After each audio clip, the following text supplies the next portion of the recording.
Hi everyone, welcome back to another video. Today I want to share with you this easy and beautiful embroidered card. Now over on my blog today, you are going to find the SVG cut file to create this embroidered card front. But also you're going to find this pattern that you can print out. It's very easy to follow along. It gives you an image so you can kind of follow along um, at your own pace, if you will. But I'm going to go ahead and break it down for you and show you how you go about doing this. So the first thing you're going to want to do is print off the pattern and download the SVG cut file. Now the SVG cut file is sized for 4¼ by 5½, so a full A2 size card front. You can scale it down. However, know that your holes that your needle are going to go through are going to be much smaller. So keep that in mind. It might not work as well if you do scale it down. You're also going to need some embroidery floss. I like the DMC embroidery floss, but I have all different kinds. They're very cheap and you can get them a lot of places. I will leave some link down in the description box below.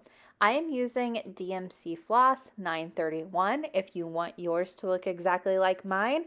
However, have fun, use whatever you want to use or whatever speaks to you. Now you're also going to need an embroidery needle. Embroidery needles are a little bit thicker needle and they have a larger eye that's going to accommodate this thicker embroidery floss. Now I would suggest also using a needle threader. This one came with a sewing kit. They're very, very cheap.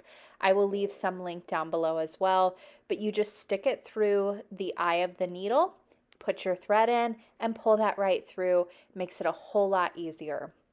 You're also going to need a little bit of tape to tape down your thread ends.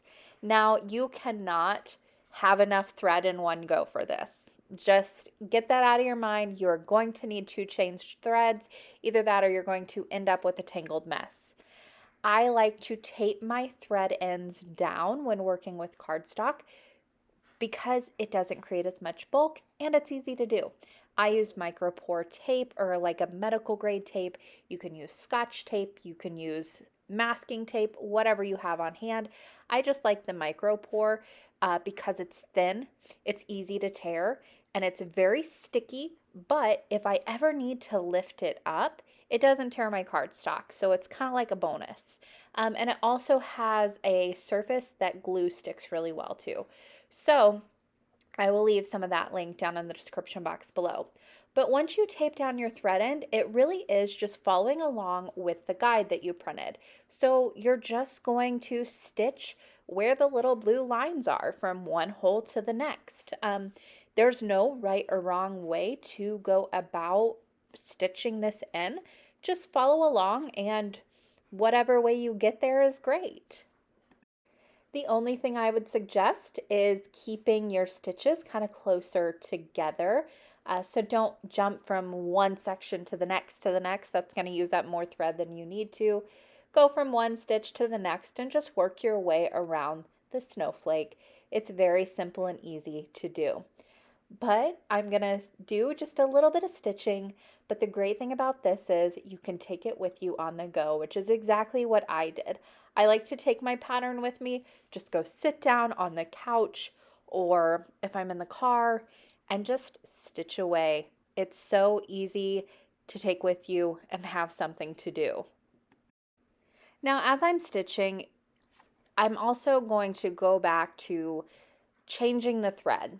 Now, like I said, you will not be able to pull enough thread to make it around this snowflake one time. You just won't. You'll end up with a tangled mess. So you're going to need to change your thread. I like to work as much as I can with the thread, and then I like to tape it down. And then all I do is tape down that end that I ended with and tape down my next thread as long as I'm not skipping to a new section with it. That cuts down on the bulk of the tape and just allows you more wiggle room, if you will, for all of your other tape that you're going to have on the back. And I'll show you the finished piece in the end so you can see just how many times I really did change thread, because it's going to be more than once, but that's okay. Very simple and easy to do. But I'm just going to go back and forth and continue to stitch this in. If at any time you mess up, pop that thread right off your needle and pull the thread out and start over from where you messed up. It's okay. I did it on this. You'll do it too, but that's okay. Once you are done, this is what it should look like. It is so beautiful. I love it.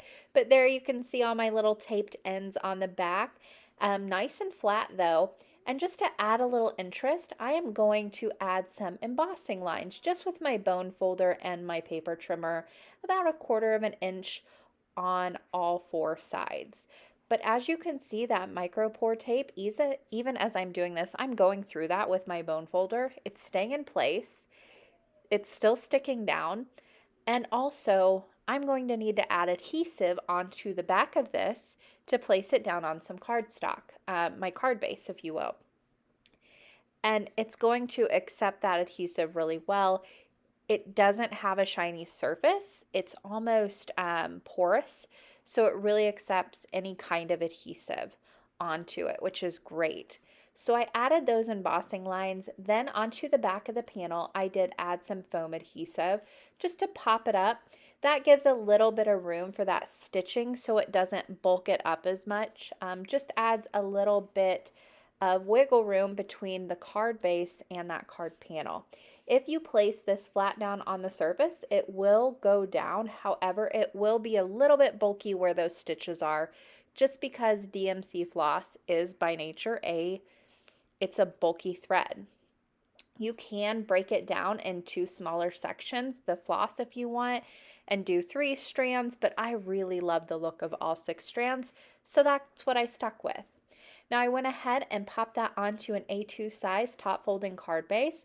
I have a video and a download all about card bases. I will leave that linked in the top right hand corner.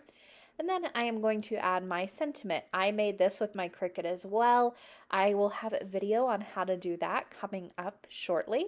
But I popped that onto the card front with some foam adhesive as well. And then I'm going to add a few little pearls and gemstones. Now these are a new find of mine. I absolutely love these little bottles. I am working with such fine detail things lately. My glue bottles were driving me crazy. So I went and bought some of the needlepoint glue bottles, and I filled them up with my favorite glues, which are the Elmer's Glue All, the Eileen's Tacky Glue, and the Glossy Accents. These work great. The only thing I will say is if you are having trouble with them clogging, I have found that as long as I can kind of squeeze them after using them, so I hold it straight up, with the tip facing up, and as long as I can squeeze them and get air through and I don't have any glue in the shaft of the needle itself, it does okay. It doesn't clog up on me. If it does clog up on you, I have some really fine needles that do the job of just opening that shaft right back up.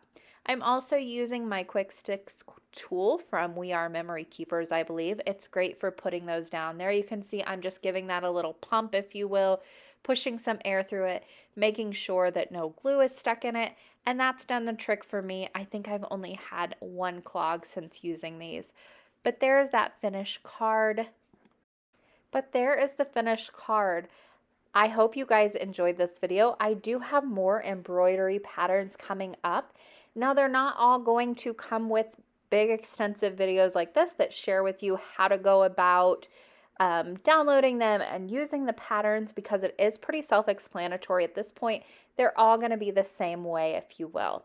However, I wanted to give you this one video so when I post more in the future, you know how to use those patterns and the SVG cut files. So there you have it, this wonderful embroidered card. Make sure, if you haven't already, you go download the pattern and the free SVG cut file. They are over on my blog. That is down in the description box below, along with all of the supplies that I used today. Thank you so much for watching. If you haven't subscribed already, you can do that now. Happy crafting, everyone.